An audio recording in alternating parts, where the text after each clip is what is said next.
A duo of tech snags sank the Dow and the S&P 500 Friday, but the Nasdaq hit a record closing high. The Dow fell 179 points, the S&P 500 shed 11, but the Nasdaq eked out a 12-point rally, capping the strongest week for the index in more than 2 months. But that gain for the Nasdaq masked big drops for two struggling tech names. IBM was a big loser after it missed sales estimates and posted the fourth consecutive drop in quarterly sales. The stock slumped 10%. Intel was the other drag. The chip giant's incoming CEO seemed to back away from the company's previous discussion to start outsourcing the production of some of its chips. The uncertainty overshadowed better than expected quarterly results. Intel tumbled 9%.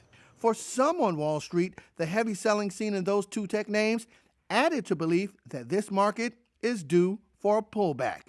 Peter Cardillo, chief market economist at Spartan Capital Securities, is in that camp. It's just a matter of time before we see a pullback of maybe 8%. This market is really stretched out, and so far the news has been good. In fact, the macro news has been improving. The earnings got off to a good season, and of course we'll be hearing more about earnings next week. There are over 700 companies reporting. Some key names to report results in the coming week include tech bellwethers, Apple, Facebook, and Microsoft.